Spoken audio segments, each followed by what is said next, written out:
So we got some good news and some bad news in this video. Today I'm basically just going to be breaking down the important stuff in the Global Dokkan campaign announcement video. If you want to see the whole live reaction, it is on my channel already, posted like 7 hours ago or something like that.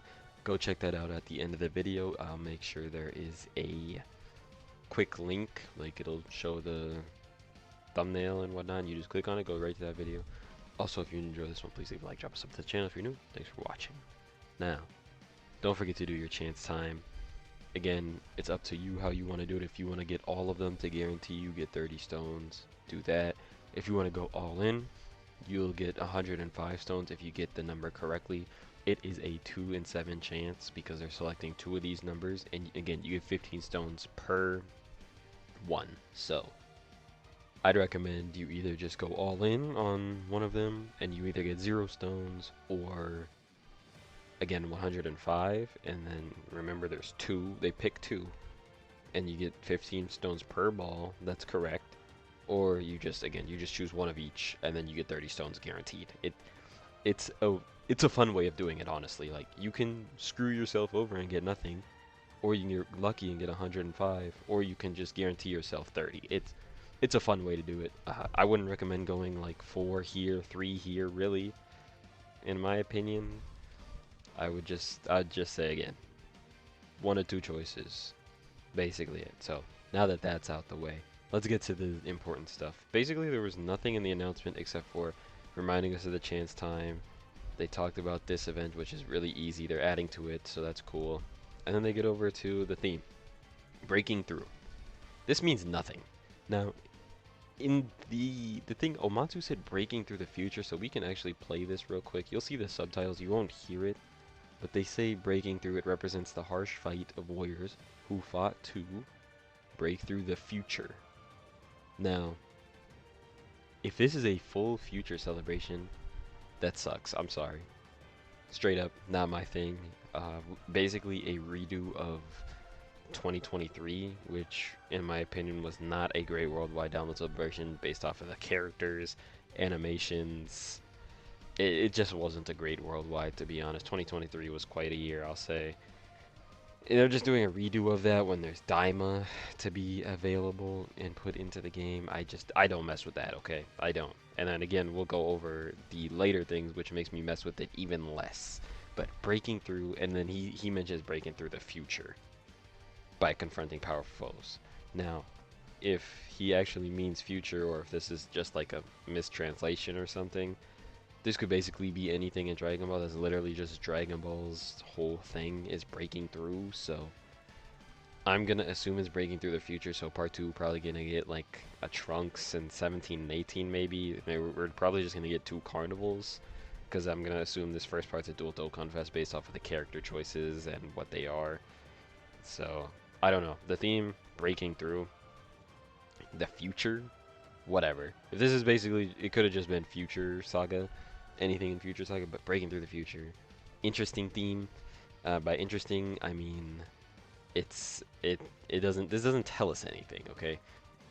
Here's the thing about the themes, is they need to be all inclusive pretty much of the EZAs and the units. So I mean, yeah, that is what it breaking, whatever that means, man. Like, this could technically be Daima.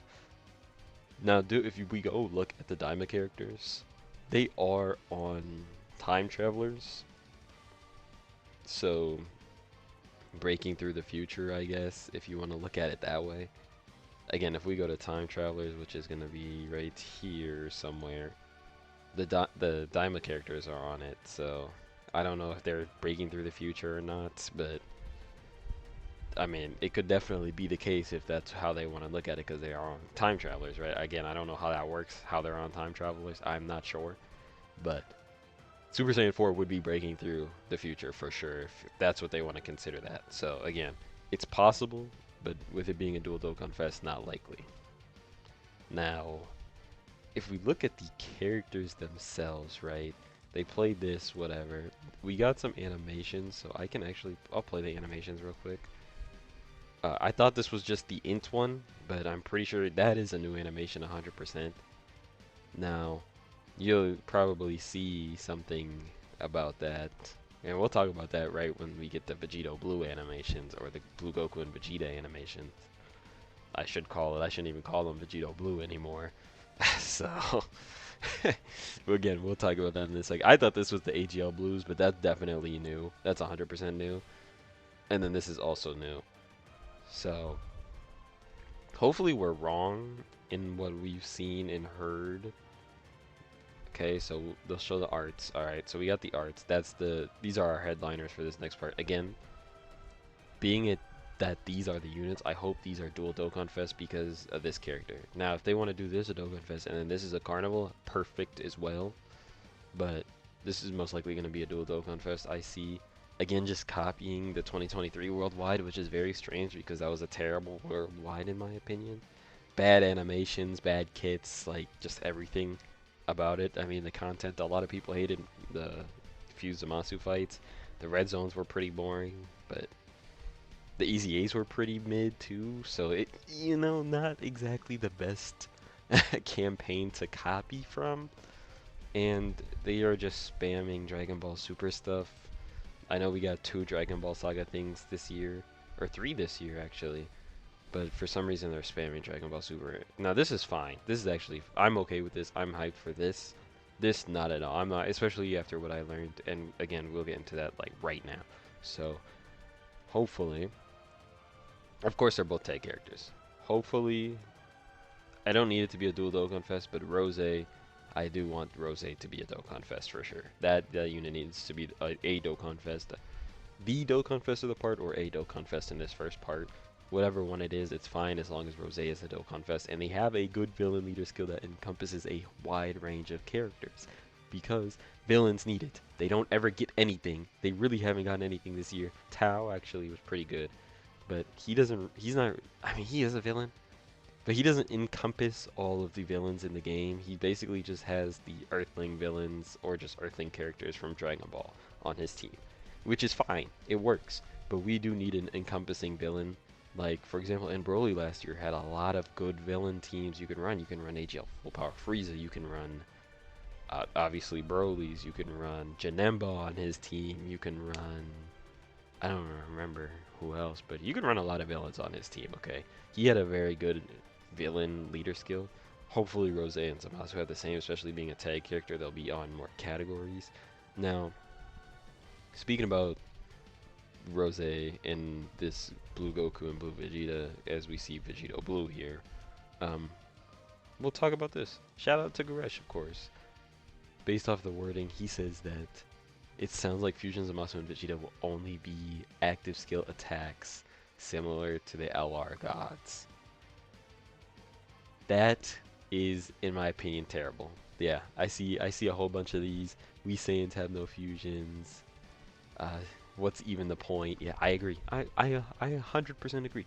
Why give us a Blue Goku and Blue Vegeta with a Vegito Blue being featured here, which the whole point of them being blue and being tagged would be to fuse into Vegito Blue, and then I have a fusion. It doesn't make any sense.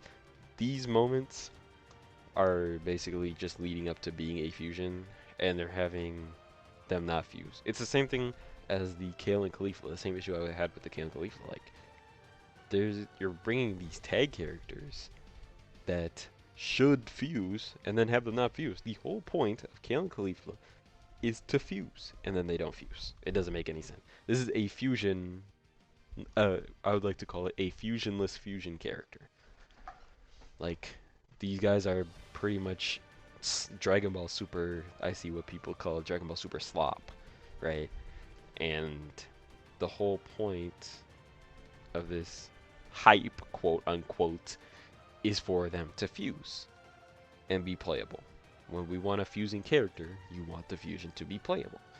Now, the LR gods have a transformation into the blues, and then it's really not as bad, because in the same part, the fours also fuse into Gogeta and he's playable, right? So, but having both of these be active skill attacks is just, it's just not it. Because look what he says. Goku Black's actives allows him to launch an overwhelming attack with Zamasu and he should say the other part next, right? Talk about while Zamasu allows the duo to merge into Fusion Zamasu and unleash a powerful attack. Yeah, I see what Goresh is saying. It sounds like these are just active skill attacks like the gods. Now, it doesn't make sense for both of them. Now, honestly, it doesn't bother me as much with Rose and Zamasu because this is a cool character regardless of if they fuse or not. However, the hint that got us locked onto Future Saga was what Zamasu says right before he fuses. Now, of course, they're fusing still, so I mean, it's technically not a bad hint, but I really do not like the idea of promoting these new characters and hinting at these new characters for fusions right before they fuse, and then the fusion in question is an active attack. We don't want active skill fusions, man. We don't want transformations that are only in the active skills. We want transformations and them to be playable. Now, again, it doesn't bother me as much with Rose and Zamasu, even though I would have liked them to actually fuse into Fusion and Zamasu and be a playable unit. But even if it's a limited thing like Gogeta and Vegito for 4 turns, I think it is, that's fine. It doesn't bother me as much with them as it does with this unit. Like, I am just completely out of this unit. I already wasn't even really in with this unit, as you want to call it.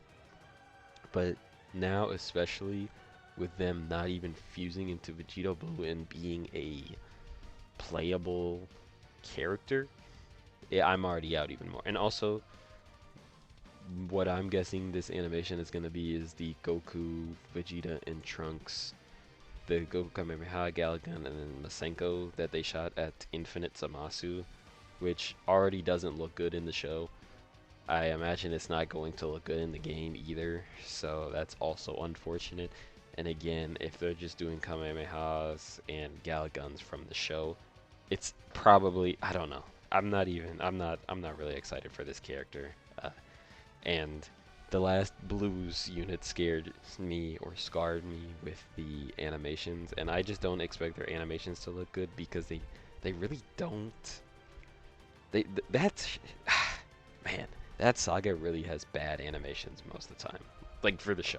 The show has bad animations and they'll have bad source material.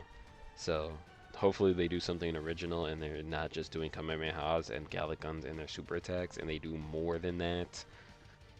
Although I'm pretty sure he's going to do a Kamehameha and a Galagan in his super attack, which is unfortunate. But yeah. Dual Confess, Fusion attack animations, and that's it. I'm out.